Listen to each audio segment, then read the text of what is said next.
So let's go ahead and go to League One.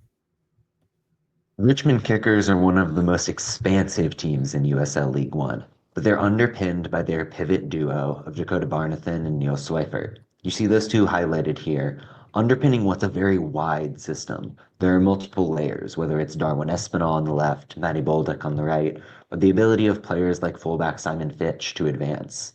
Because of that wide effort and the combination play up the middle, you notice how much space that pivot duo has to work together, to get touches in open areas up the middle, where they can then swing play from side to side, leveraging that width. Here it's Barnathan hitting the switch, finding Matty Bolduc on the right wing, where because of that combination play with Simon Fitch on the underlap, he's able to get end line and create a chance. This is very fundamental soccer, and it's classic Richmond. Where, John, you lay it out perfectly here. We have talked about for weeks now that despite not getting results, we really believe in what Richmond is doing on the field. We thought that tactically it was working really, really well with just defensive miscues. Things just didn't really go well for them. Obviously, the opening match was awesome, but then it looked like they kind of sputtered for a second. And I had a real fear moment, Alex, before we come to you. I thought Terzaghi was broken. He had missed 2 penalties in a row, bad. And it was like, okay, is Terzaghi broken? Is he like, what's going on here? Is this the sad decline? And then he does what happened down in Phoenix, but way better because he meant to do it. And, he just is back to being Terzaghi. He is back to being El Rey. Alex, what say you from what you saw? So, shout out to Elliot Barr for recording the post-game press conference when no one else does. But Terzaghi claims that at halftime, he and Darwin Espinal had a conversation in the locker room about how they noticed that Carlos Aviles was playing high constantly, and said if they get that chance to get the ball to Emmy, and he's going to put it in. And, obviously he did it. And, from what we hear, he's done that 100 times in practice. So he was ready for that. That rocks. Can I get that quote, but on top of like the LeBron James claiming to say something before it happens? No, but like, Alex, what came together in this match for you? Like, it obviously they go down early, just some awkward mistakes, when playing out the back goes wrong. But then it looked like they really kicked into the gear in the second half. What was it that you saw that kind of clicked? Yeah, I think they had a come to Jesus moment in the locker room at halftime, acknowledging some of those mistakes and miscues from the first half. And then they came out and dominated the second half, and then held on to that lead by just shutting down AV Alta's chances. Got helped by a red card, but yeah, I think they had a fire lit under them after Wednesday and after that that first half that they just they came out and got it together. John, what did you see for you here? Because AV Alta, again, I just talked about it. The first half looked good. Obviously, Richmond scored a corner right before half, which camera people at Richmond, and this is everybody, stop zooming in on the corner taker. Let me see the action in the middle because I wanted that set piece goal to be the set piece video this week, and they just zoomed in on the corner taker. We don't need to see them. Just let me see. It was a pretty one too. I wish I could see it. But it felt like AV Alta really had a stranglehold in the first half for me. I say that's a little strong, but second half, it felt like they just lost it all. What happened to AV Alta? Well, early on in this game, like it was a real contrast against the opener against Tormenta for Alta, where that was very much a single pivot. We're pressing with 4 or 5 players upfield. They wanted to do more of a Villalobos Alasan double pivot to just give them some solidity up the middle. And you saw the difference almost immediately. But Richmond, to their credit, was willing to adjust and kind of adapt their style. They only held, I think, 39% of possession in this game, which is a very unkickers-like number. Whenever Seufert, whenever Barnathan were getting the touches, they were very much trying to look upfield and find those progressive options. That was clearly something that Aaron Sawatsky identified, that we think we can beat Alta over the top. We think if we can switch play, that's going to create danger and unsettle that shape. Clearly, it worked out in the tactics show bit that I highlighted. I think overall, Richmond was very opportunistic, whether it's the corner, whether it's the Terzaghi goal. And Alta just doesn't have that comeback gear yet. You saw them get frustrated. Obviously, there was the red card later in the match. Things to work on from that side, but a real testament to, I at least was underrating how good and how versatile this Richmond side can be. Yeah, when you speak of possession as well, like the same thing happened against Tormenta. They did not have the possession in that match, had the possession against Charlotte and got burned on a transition. So, I think, letting the other team control that pace seems to help. Any final thoughts on this match before we go over to another League One match? Nope. Okay. All right. Let's go ahead and go back out west, where we're going to go to One Spokane Stadium, where FC Naples continues their wonderful run to begin this season, and they win 1-0. Where just to kind of shout them out, our friends at Walk-In 90, I feel like put a pretty good piece of content out, just a little short form, talking about preseason expectations to reality. So not going to spoil what they say, because you really should just go listen to it for yourself. But check out Walk-In 90. But really, what I'm seeing here is that you're seeing Jake Dingler, you're seeing Breck Evans, and you're seeing now it's I always mess up his name, Torres in the base of that midfield, and you have Lalo Delgado, and that is a wonderful spine that teams just don't seem to be able to break down yet.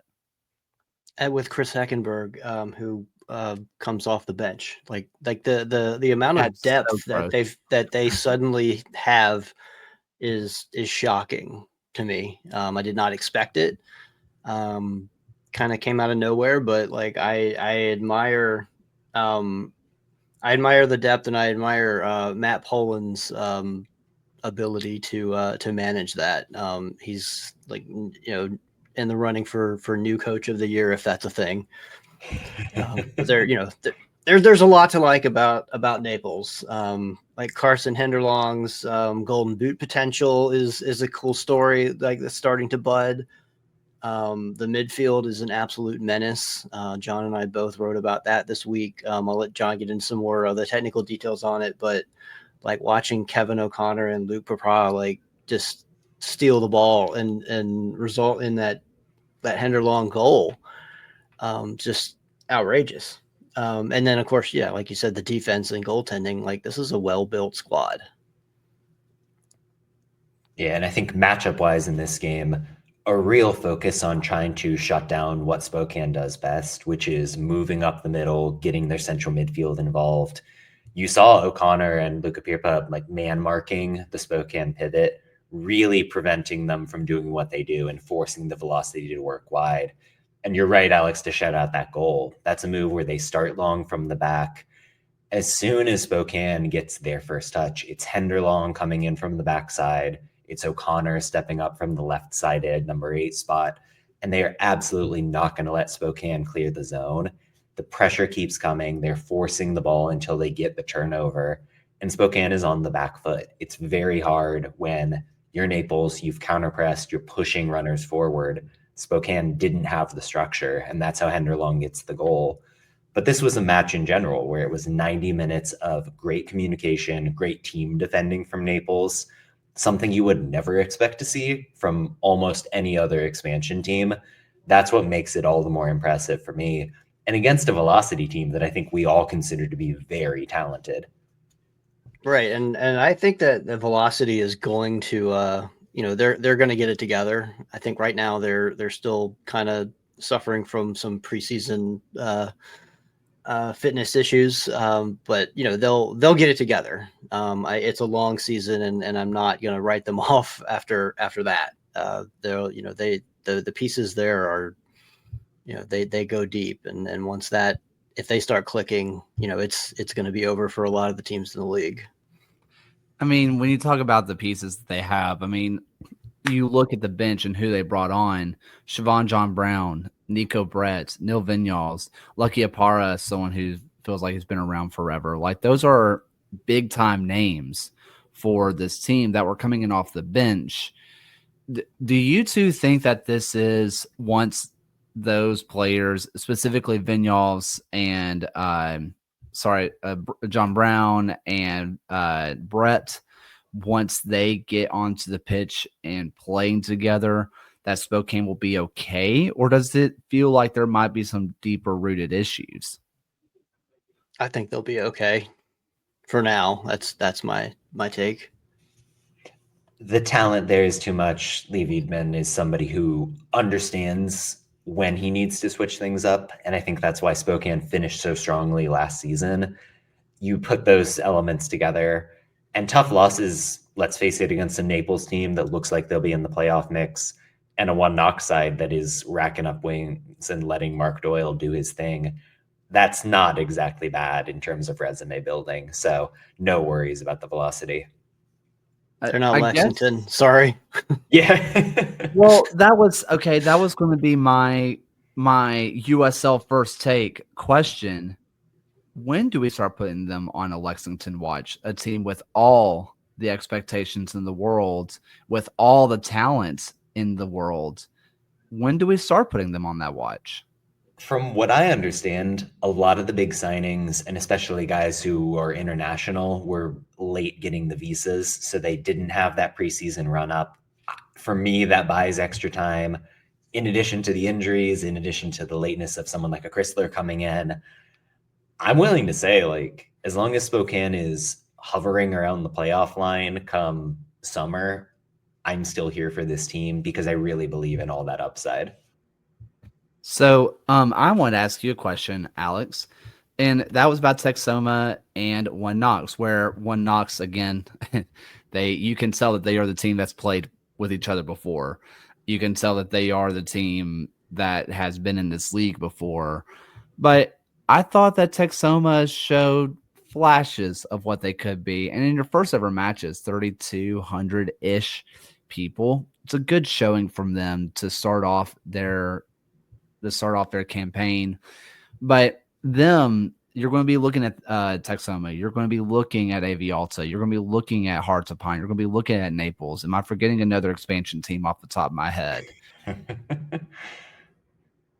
Yes. I think that each other. Oh, Westchester. You're going to be comparing it. You're going to be comparing those teams against each other all day long. And when you look at what Texoma did off the pitch to bring talent on the pitch, it feels like what happened on the pitch is pretty reflective in what happened off of it, where it felt like they were just a little bit slow. It felt like things just were not clicking together. Yeah, Texoma, they've got a lot of talent. I do kind of feel like Adrian Forbes possibly is underestimating League One a little bit with his, with his recruitment. I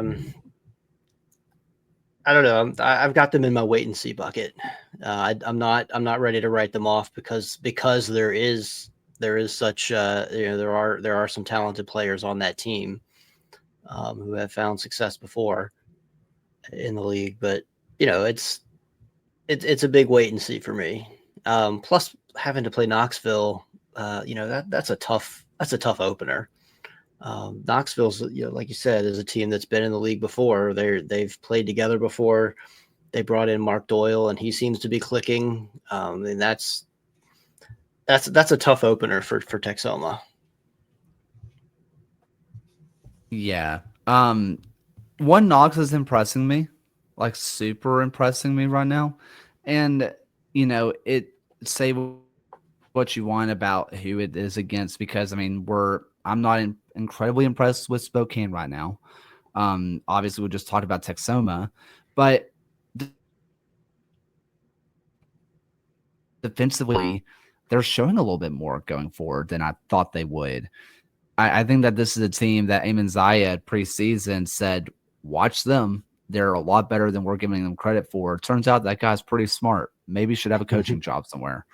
Yeah. Yeah, I mean, on One Knox, you're right to mention the offensive shift. This is a team that kind of under multiple coaches last season was committed to the back three, committed to that defensive identity. They're going for it in the 4-2-3-1 this season. I love the way that they're using Doyle and the inverted wingers in general. I think the relationship between him and Kempis Tequila is going to be maybe the pair of players in the in USL League One that has the most goal contributions between them. They feel like they're going to drive this team no matter what. But it hasn't come at the expense of the defensive quality. Fernandez and Skelton are still solid. I love Sievert Haugli in that number 6 spot. Somebody who played center back at the championship level was converted last season, but in the back of his mind, he knows where he needs to be at any given moment. It just feels like the balance is right there in a way that it isn't for a team like Texoma, who has a thin midfield, has a young forward line, still needs to figure things out. Yeah, and they haven't made any announcements, but it seems like Sean Lewis is injured, and they've got Johan Gariby in backup, and that guy could play number 1 anywhere. He's a beast.